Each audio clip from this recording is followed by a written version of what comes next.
J'ai commencé à écrire en 2001, il y a 20 ans maintenant, au Mexique, curieusement, en espagnol, parce qu'à l'époque je faisais partie d'un club d'écriture. Alors c'était des petites chroniques sur les Mexicains et Mexicaines dans leur quotidien, leurs traditions, leur manière de vivre, leur manière de penser. Et donc du coup on m'a demandé, le journal local de là-bas qui s'appelle La Voz del Caraíbe m'a demandé des chroniques de manière hebdomadaire, ce que j'ai accepté.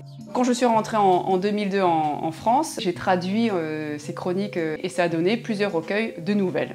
J'étais donc en France et je continue d'écrire pour ce journal mexicain. Et j'avais la fameuse page blanche, parce que forcément j'étais coupée de ma source d'inspiration qui était l'Amérique du Sud.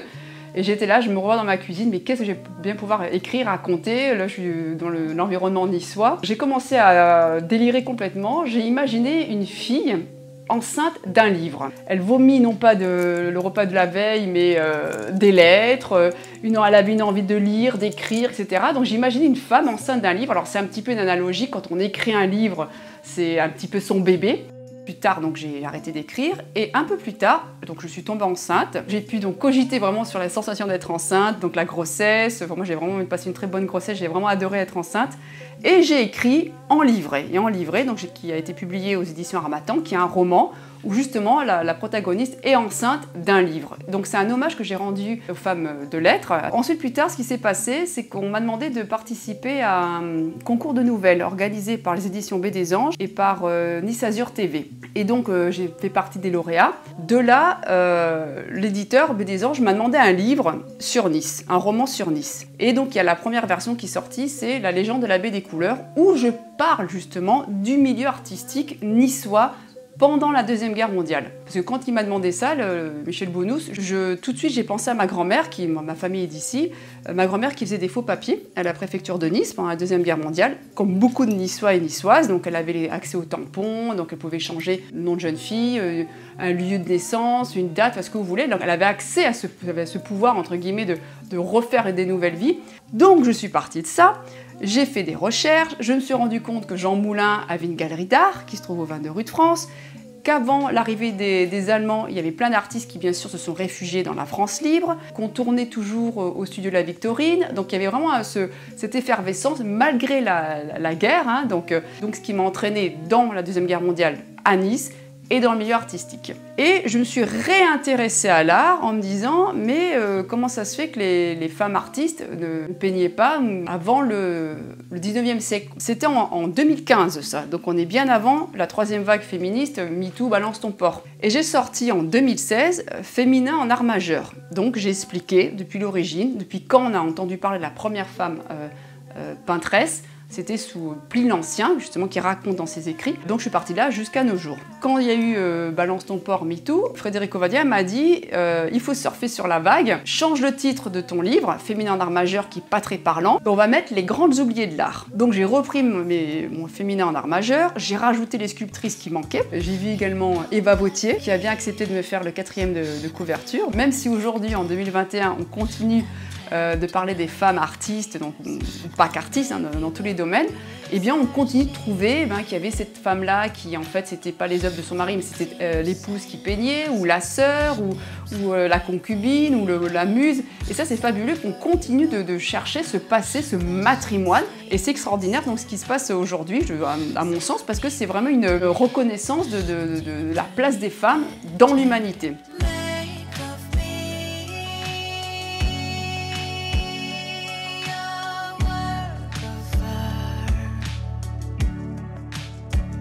Alors j'ai participé à un concours sur l'érotisme quand est sorti donc le 50 nuances degrés, c'était un petit peu la mode. Donc j'ai pris Psyché ranimé par le baiser de l'amour d'Antonio Canova. Donc j'ai imaginé ces deux statues avec des ébats amoureux donc au musée du Louvre. Et là je me suis rendu compte en écrivant cette nouvelle qu'il y avait énormément d'érotisme dans l'art sous forme de poterie, bien sûr de sculpture, de toile, et ce à travers les âges et surtout sur tous les continents. Bon, j'ai gagné la nouvelle. Le musée d'art classique de Mougins m'a demandé, donc c'était en 2018, de faire une conférence sur l'érotisme.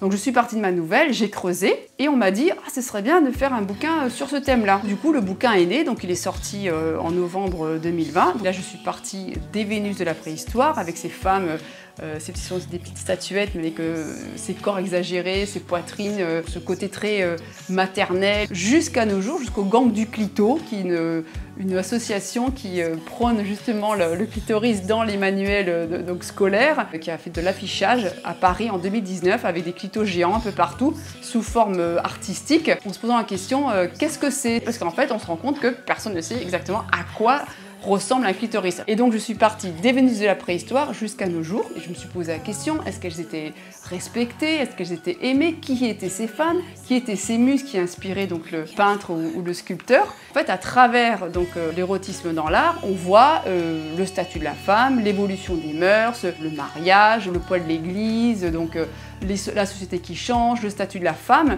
l'enfant également. J'étais assez surprise de voir que l'enfant, il appartenait entre guillemets à l'homme, dans le sens où il y avait des relations très naturellement dès que les enfants étaient à peine pubères. On est dans MeToo inceste, hein, donc c'est pas pour rien, il y a tout un historique derrière. Hein, donc je pense par exemple à Bateau, Fragonard, Boucher qui peignaient des très jeunes filles, mais tous ont peint, hein, tous. Gauguin, n'en parlons pas, Balthus, on voit des jeunes filles de 12 ans, 13 ans, ou des garçons aussi qui étaient peints alors de manière très érotique, alors que c'était des gosses. Un autre regard que j'ai posé sur cette toile-là, on l'a toujours vu ces tableaux-là, sauf qu'on ne s'est pas vraiment, enfin à mon sens, pas assez posé la question qui étaient ces gamines qu'on voit, ou ces femmes, elles sont contentes d'être là, qui sont-elles? Et beaucoup de ces modèles ont été des prostituées, alors il y a eu des histoires d'amour, mais beaucoup c'était des femmes, en fait on profitait un petit peu de la misère de ces femmes-là. Degas par exemple, c'est pareil, Degas c'est absolument incroyable. Ça c'est intéressant parce qu'une fois qu'on décrypte la peinture, on voit des petits personnages, des hommes habillés en noir, et en fait c'est des hommes qui venaient assister aux représentations, et en fait c'était un peu ces messieurs qui venaient faire un peu entre guillemets leur marché.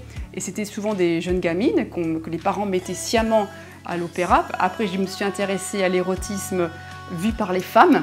Est-ce que les femmes ont peint leurs désirs, leurs fantasmes?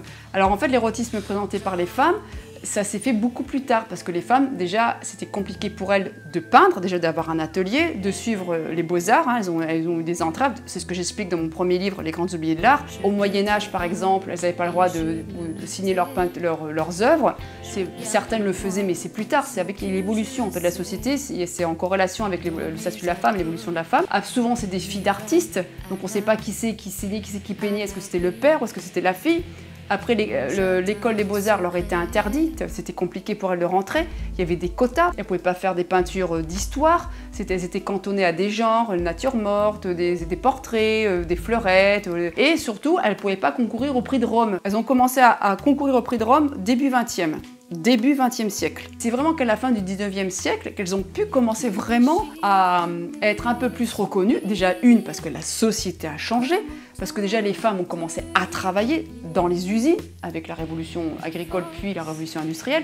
Elles étaient présentes. En fait, l'avancée des femmes artistes, comme dans tous les domaines, c'est fait en même temps que l'évolution de la société. Être aujourd'hui au 21e siècle, être reconnu, il faut qu'il y ait des traces. S'il n'y a pas de traces, s'il n'y a pas votre nom, si on ne peut pas marquer votre biographie, où est-ce que vous avez étudié, où est-ce que vous avez vécu, où sont vos œuvres, qui les a achetées, où est-ce qu'elles sont exposées, où est-ce qu'on peut les trouver, vous n'existez pas. Donc du coup, il y a tout un pan de l'histoire, mais à tous les niveaux, il n'y a pas qu'en France, mais de manière générale, où il y a le travail de ces femmes qui a été perdu. À partir du moment où il n'y a pas de traces, où on ne peut pas retracer, on ne peut pas savoir où elles ont vécu, chercher des manuscrits, avoir un nom, qu'est-ce qu'elles ont fait, etc. Ça reste très, très parcellaire, on ne trouve pas grand-chose. Mon livre, il apporte à sa manière un regard un petit peu différent sur l'art. Alors l'idée, c'est quand on voit une femme qui est représentée, qui est nue, eh ben, c'est s'interroger, cette nana-là, qui a inspiré, qui a fait la renommée du peintre, eh ben, elle a eu son histoire, qui c'était, est-ce que c'était une prostituée, est-ce qu'elle est là parce qu'elle est heureuse d'être là, est-ce qu'elle aurait voulu une vie meilleure, c'était quoi sa vie, c'était quoi son statut de l'époque, bon.